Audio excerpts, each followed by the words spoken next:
Halo sahabat ATR BPN, ketemu lagi di podcast Kementerian ATR BPN. Kali ini kita bersama Wakil Menteri ATR BPN, Bapak Surya Chandra. Halo Bapak, apa kabar? Halo Ibu Yuli, Ya, apa kabar? baik. Nah, seperti sobat ketahui, sudah 1 tahun ini kita memainkan publikasi terkait dengan Road to GTRA Summit di Wakatobi. Tentunya pasti sobat ATR BPN ingin mengetahui dengan pasti apa sih sebetulnya GTRA Summit yang nanti akan dilaksanakan pada tanggal 8 sampai dengan 10 Juni di Wakatobi. Untuk itu kami mohon mungkin Pak Wamen dapat menjelaskan. Makasih Ibu Yuli. Jadi cerita awalnya itu dari rakor GTRA sebetulnya, rakor wilayah Sulawesi Tenggara. Hadir seluruh teman-teman kita dari Kementerian ATR BPN, lalu juga pemerintah provinsi dan beberapa kabupaten. Nah, di dalam diskusi itu yang kita sebut rakor terintegrasi, karena memang Sultra ini, Sulawesi Tenggara ini unik ya. Provinsinya tidak besar, tapi pulaunya ada 450 lebih. Dan masing-masing pulau itu dikaruniai Tuhan sumber daya alam. Yang luar biasa tentunya Sebagian Pak ya? Kawasan hutan, sebagian masyarakat, banyakkan air. Jadi dia salah satu provinsi kepulauan gitu. Nah, yang unik di Konawe Utara di dalam cerita waktu di rakor itu cerita ada loh Pak di sini izin usaha pertambangan yang total luasnya itu melebihi luas kabupaten kami katanya. Jadi sambil bercanda orang BPN bilang nggak ada kerjaan lagi kita Pak, udah kekunci katanya gitu. Nah, terus kemudian kita gali dan dalam rakor itu kita undang juga teman dari ESDM, kita undang eselon 1, hadir eselon 3. Saya memimpin rapat bersama gubernur dan rupanya ketika ditanya gitu cerita semua Bu. Jadi teman-teman dari SDM cerita, teman-teman dari LHK cerita, orang BPN cerita. Nah, kami menyimpulkan rasanya memang pemerintah sendiri sebetulnya pengen ngobrol gitu. Ini situasi yang bikin semua nggak enak sebetulnya. Ada tumpang tindih, ada menghasilkan ketidakpastian, konflik yang terkait pertanahan dan pengelolaan ruang juga jadi tinggi. Belum lagi peluang-peluang investasi yang terhambat karena itu. Jadi memang dari pemahaman awal yang sangat lokal, kemudian kita diskusi dan wah ini bisa kita kembangin jadi pertemuan nasional begitu. Nah, kemudian berlanjut karena kebetulan Pak Gubernur Sultra, Pak Limasi itu adalah koordinator Badan Kerjasama Provinsi Kepulauan yang pada tahun 2018 mendeklarasikan pembentukannya gitu. Jadi ada deklarasi Batam waktu itu. Nah, intinya memang bagaimana provinsi atau daerah kepulauan ini bisa kumpul dan saling berbagi pengalaman, pengetahuan, bagi masalah dan juga barangkali bagi solusi. Nah, inilah sebetulnya awalnya, jadi berlanjut terus dalam prosesnya kita libatkan hampir semua ya. Jadi saya keliling-keliling ke beberapa menteri juga selain lapor ke menteri kita untuk minta masukan dan hasilnya kurang lebih seperti yang kita siapkan nanti di Wakatobi tanggal 8 sampai 10 Juni. Bertepatan dengan tanggal 8 itu Hari Samudra Dunia, tanggal 9 itu Hari Coral Triangle Bu, di salah satu titik ada segitiga imajiner di Asia Pasifik ini yang koralnya masih utuh, masih bagus, masih alamiah. Nah, titik satunya ada di Wakatobi. Jadi tanggal itu memang tanggal istimewa dan langkah kita untuk mulai mendiskusikan, mensinkronisasi, pemanfaatan ruang dan sebagainya itu bisa jadi awal yang baik saya kira nanti. Ternyata ngobrol itu penting ya Pak. Jadi ini ngobrol yang membuahkan sebuah hasil yang besar. Tentunya keren nanti kita tunggu aja ya Sobat ATR BPN. Nah, di GTR Summit ini kan mengambil tema ya. Kalau saya baca itu yang sudah dipublish itu pemulihan ekonomi yang inklusif dan berwawasan lingkungan melalui reforma agraria. Nah, harmonisasi tata ruang, pemberdayaan masyarakat pesisir dan kepulauan, lebih khususnya penataan pertanahan di ruang wilayah pesisir pulau-pulau kecil ya Pak. Ya. Mungkin bisa disampaikan Pak kira-kira tema-tema apa saja yang nanti akan dibahas di Wakatobi ini? Ada 3 tema besar yang kita bahas dan itu sudah dibahas sebetulnya karena ada serial diskusi, webinar, FGD yang namanya Road to Wakatobi hashtagnya. Dan barangkali Sobat ATR BPN sudah pernah lihat salah satunya, itu kita dokumentasikan, dikumpulkan dalam website namanya gtrasummit.id. Bisa diperiksa ya, gtrasummit.id. sudah 21 dilakukan, minggu ini ada lagi 22 dan nggak tahu sampai berapa sampai nanti Juni. Nah, yang pertama itu sinkronisasi tata ruang, izin, kawasan hutan dan hak atas tanah. Kita tahu memang ada kawasan hutan, statusnya kawasan, tapi pemukiman masyarakat sudah banyak di situ. Ada yang kawasan hutan kan kadang-kadang berubah-berubah, kadang geser-geser. Udah gitu skalanya beda dengan kerjaan BPN. Kalau BPN 1:5.000, dia 1:200.000 gitu. Jadi skalanya kecil, sementara BPN sangat besar. Nah, jadi tumpang tindih itu niscaya terjadi.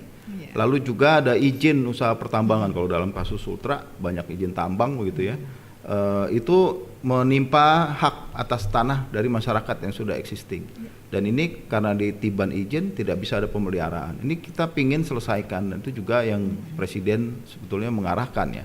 Evaluasi perizinan yang dipakai, atau yang tidak dipakai itu bisa diperiksa gitu. Lalu juga dipastikan memang ada pemanfaatan. Kenapa? Karena ruang sangat terbatas gitu. Jadi kesadaran yang ada adalah ruang sangat terbatas, karena itu butuh ditata, dikelola secara seefektif dan seefisien mungkin dengan prinsip-prinsip keadilan. Itu yang pertama. Yang kedua, untuk sinkronisasi itu efektif, kita butuh penataan aset. Jadi bagaimana hak atas tanah atau hak pemanfaatan tanah itu betul-betul dilindungi gitu. Negara hadir. Kita tahu ada totalnya resminya di Indonesia ini punya 16.056 pulau. Tapi baru sekitar kurang dari 24% yang terdaftar, yang tercatat, ada sertifikat begitu. Sisanya itu 76% itu belum ada sertifikat. Jadi sangat besar peluangnya. Di sisi lain, di situ juga ada pulau kecil terluar, pulau kecil yang di batas negara 111 pulau, ada yang di dalamnya kecil-kecil gitu. Dan ini ada masyarakat tradisional yang menetap tinggal di situ, ada yang cuman transit, ada yang potensi alamnya bagus tapi belum bisa kita manfaatkan karena memang secara aset belum clear gitu, belum jelas gitu. Siapa yang berhak, siapa yang mengelola, bagaimana menjaga kepastian hukum, juga kelestarian lingkungan seperti itu. Dan ini kita perlu diskusikan.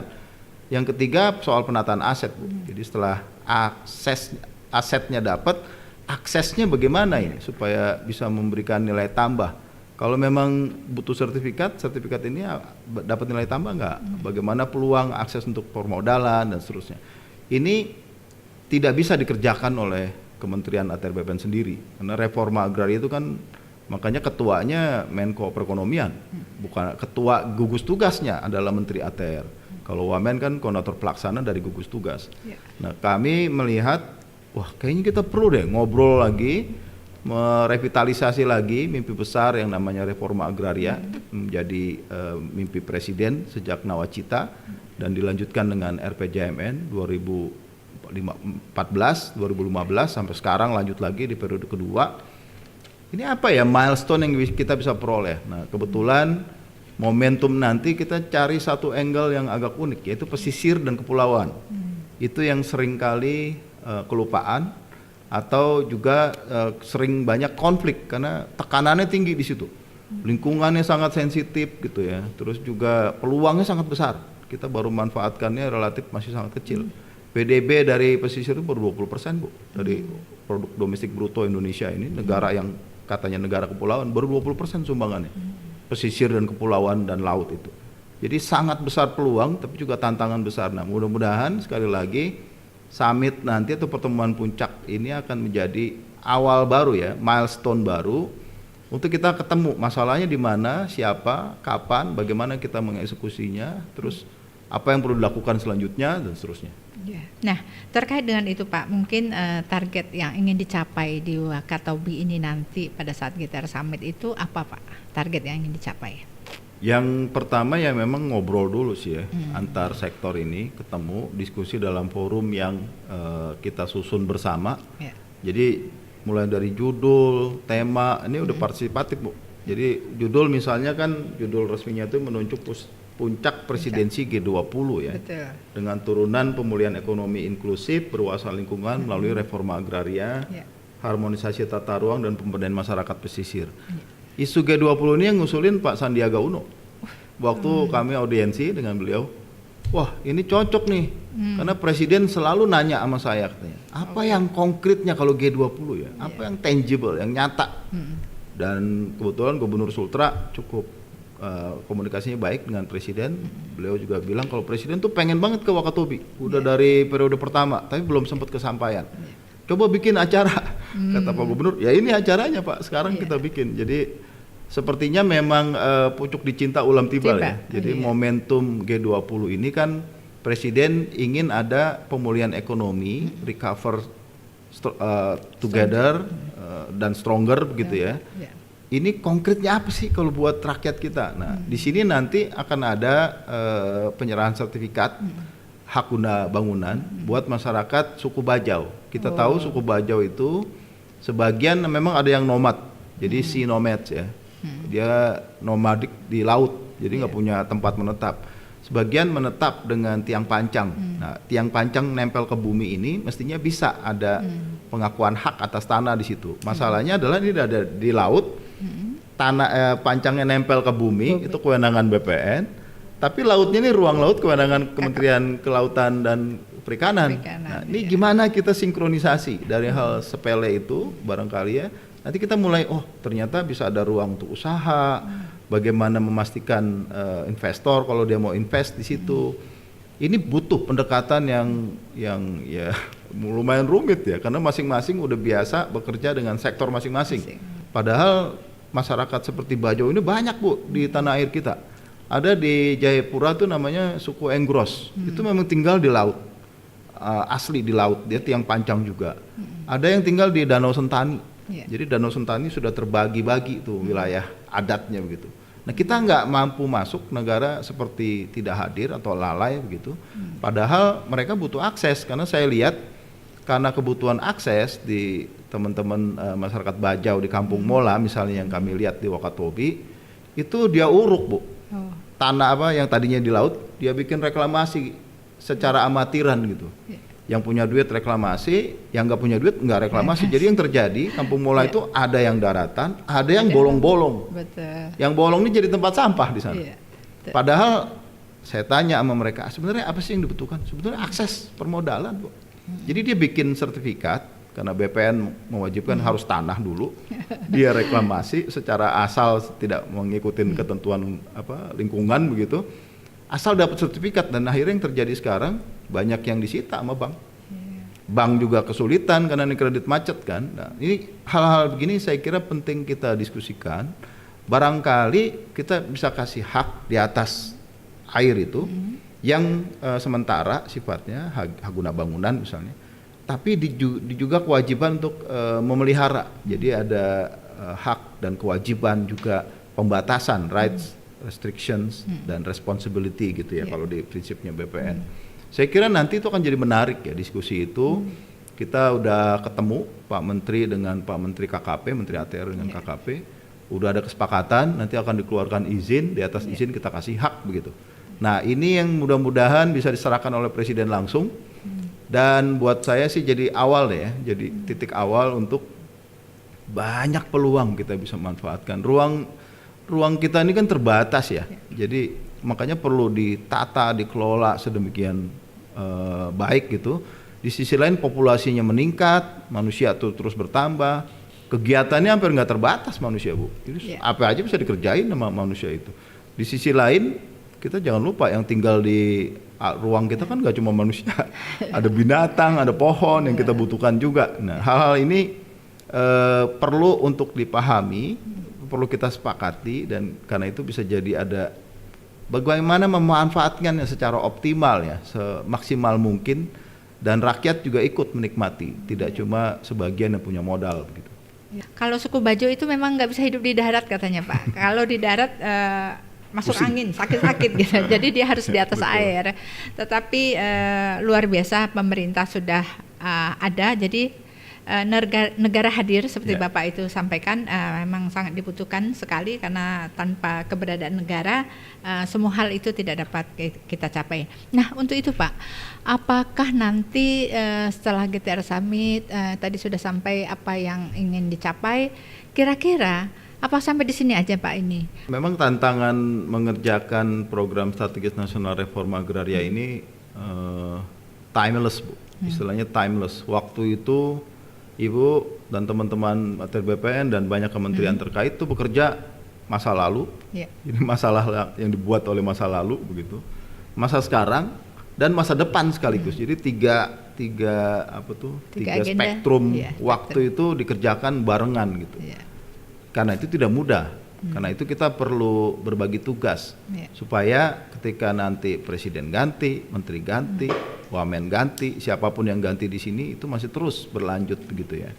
Dan barangkali nanti di summit saya membayangkan memang selain membahas masalah, kita belanja masalah, kita juga bisa mendiskusikan risikonya apa sih? Risiko apa yang mungkin muncul ketika kita mau melakukan apapun yang nanti disepakati begitu.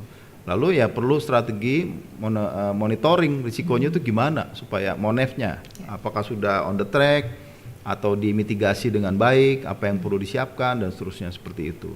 Dan termasuk kalau nanti dibutuhkan perubahan regulasi, perubahan juknis antar kementerian, kita perlu bikin mekanisme kerja yang seamless ya, seperti pipa itu nempel gitu, nggak sambung-sambung.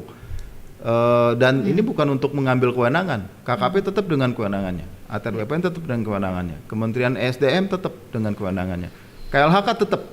Tapi kita punya bisnis proses yang saling terkoneksi gitu, yang seamless, yang nempel terus dan rapi. Karena pertaruhannya terlalu besar ya. Lingkungan kan ruang ini terbatas. Manusia terus berkembang, kegiatannya nggak ada batas. Belum lagi kalau ditambah potensi bencana jadi besar gitu ketika tata ruang tidak diperhatikan gitu ya. Nah ini kita berpacu dengan waktu sebetulnya. Di sisi lain ada peluang yang jadi terhambat. Orang mau invest karena tidak ada kepastian, dia nggak jadi. Masyarakat yang cenderung miskin karena tinggal di pesisir itu cenderung miskin. Memang pembangunan kita banyaknya orientasi darat nih, bukan ke pesisir apalagi laut gitu ya. Baru mulai di era Presiden Jokowi sepertinya. Itu butuh perhatian khusus gitu. Dan saya kira nanti di pertemuan puncak GTERA ini kita bahas itu semua, kita rumuskan bareng. Dan akan ada juga side meeting, pertemuan samping gitu yang dilakukan oleh para CSO, Bu. Kan Presiden udah beberapa kali ketemu dengan CSO, jadi saya dan teman-teman cuma melaksanakan arahan Presiden secara tidak langsung. Akan ada pertemuan nanti tanggal 8-nya di sana. Mereka akan membahas dari sisi masyarakat sipil kayak apa, masyarakat ya, LSM gitu ya. Pandangannya apa, mungkin kritis sama pemerintah, nanti kita ketemuin aja. Jadi semua ikut partisipasi karena kalau sekarang ini road to Wakatobi. Setelah Wakatobi ini mungkin road after Wakatobi. Kita bisa bikin kan masih ada beberapa tahun ya pemerintahan ini bisa ada evaluasi, bisa ada menemukan tantangan dan peluang baru nanti. Saya selama jadi wamen saya siap bantuin ya. Artinya memang ini kerjaan yang berkesinambungan, estafet gitu. Artinya tidak bisa diselesaikan oleh satu menteri berikutnya, presiden berikutnya dan seterusnya begitu. Terima kasih Pak Wamen tentunya karena kita dibatasi oleh waktu, kita akan kembali Pak karena kami sangat tertarik itu nanti nextnya gimana tuh road after Wakatobi. Kita tunggu nanti juga hasil-hasilnya. Baik Sobat ATR BPN, terima kasih sudah hadir bersama kita di sini. Wawancara yang sangat menarik bersama Wamen kita Bapak Surya Chandra dengan waktunya yang begitu padat. Jadi kita sangat beruntung beliau ada berada di tengah kita. Selamat siang, sampai jumpa next lain waktu. Terima kasih. Ya.